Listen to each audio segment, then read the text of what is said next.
Salam Guru Penggerak.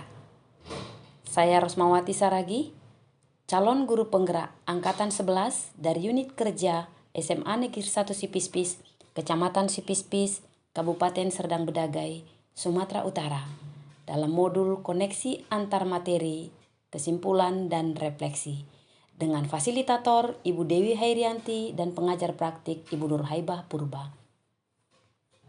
Ada 3 pertanyaan pemantik yang saya refleksikan dan saya simpulkan. Yang pertama, apa yang Anda percaya tentang murid dan pembelajaran di kelas sebelum Anda mempelajari modul 1? Yang kedua, apa yang berubah dari pemikiran atau perilaku Anda setelah mempelajari modul ini? Dan yang ketiga, apa yang dapat segera Anda terapkan lebih baik agar kelas Anda mencerminkan pemikiran KHD? Sebelum mempelajari filosofi Ki Hajar Dewantara, hasil akhir adalah segalanya. Saya masih berasumsi kalau hasil akhir adalah yang utama tanpa melihat prosesnya. Yang kedua, desain pembelajaran yang mengutamakan kemampuan kognitif saja. Dalam pembelajaran, saya masih kesulitan untuk memberikan pembelajaran yang berpusat pada anak atau siswa. Yang ketiga, pembelajaran masih berpusat pada guru. Yang keempat, saya menganggap murid saya itu seperti kertas putih yang belum ada tulisannya. Saya harus mengisi kertas itu dengan metode saya tanpa memperhatikan keunikan dari masing-masing kertas yang berbeda-beda secara tidak sadar. Anak-anak saya kondisikan pasif. Yang kelima, saya juga berpikir bahwa murid itu hanya sebagai objek atau benda yang harus menuruti orang yang memegang atau memainkan benda itu. Kegiatan pembelajaran cenderung berada di dalam kelas.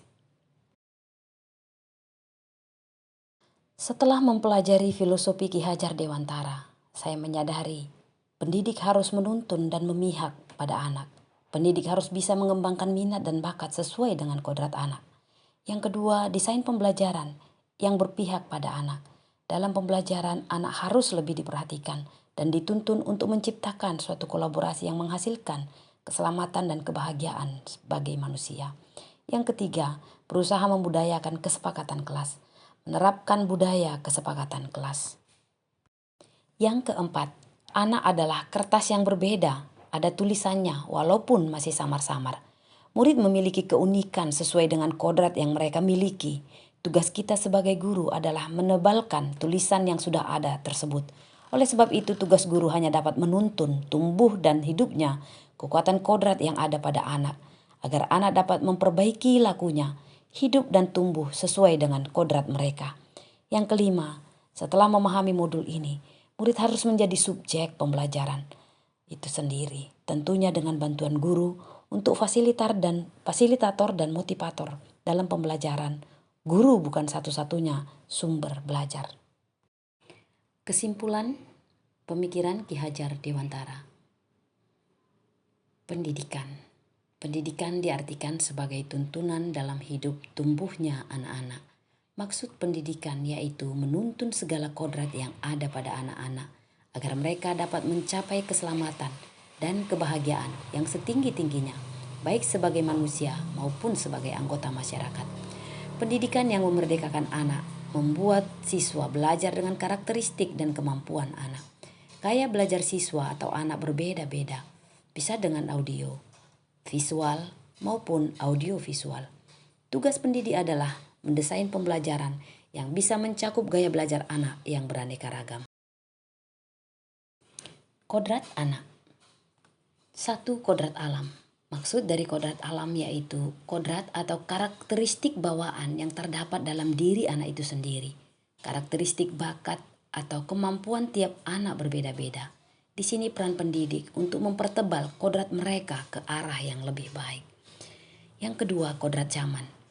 Maksud dari kodrat zaman yaitu perkembangan teknologi yang semakin tahun terus semakin maju. Di sini anak diharapkan untuk dapat berkembang sesuai zaman. Ingarso sung tulodo ing madyo mangunkarso tuturi handayani. Ingarso sung tulodo di depan memberi teladan. Guru merupakan panutan bagi siswa. Yang kedua, ingadya mangunkarso.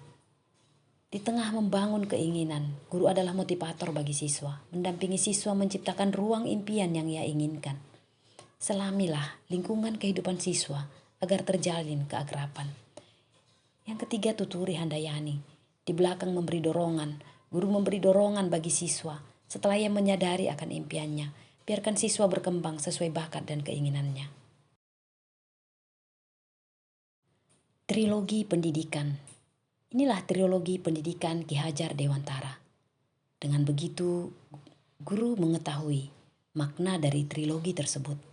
Seorang guru yang bisa menjadi teladan sekaligus motivator bagi anak-anak didiknya, yang kemudian dijadikan guru favorit oleh para siswa. Apabila seorang guru menjadi guru yang disenangi para siswa, transformasi nilai serta ilmu akan berjalan dengan lancar dan dapat memberikan pengaruh positif bagi perkembangan siswa. Berikutnya, asas Trikon. Menurut KHD, terdapat 3 prinsip perubahan yang disebut dengan asas Trikon. Yang pertama, kontinuitas, yang kedua, konvergensi, dan yang ketiga, konsentris. Prinsip perubahan menurut teori Trikon disampaikan oleh Ki Hajar Dewantara untuk melestarikan dan mengembangkan kebudayaan nasional. Penanaman nilai-nilai memiliki tujuan untuk melestarikan, menjaga, serta memajukan kebudayaan menuju ke arah keluhuran dalam kehidupan. Continue artinya pengembangan yang dilakukan harus berkesinambungan, dilakukan secara terus-menerus dengan perencanaan yang baik. Sedangkan konvergen berarti pengembangan yang dilakukan dapat mengambil dari berbagai sumber. Dan konsentris memiliki pengertian pengembangan pendidikan yang dilakukan harus tetap berdasarkan kepada kepribadian kita sendiri. Dan penyampaian saya ucapkan terima kasih.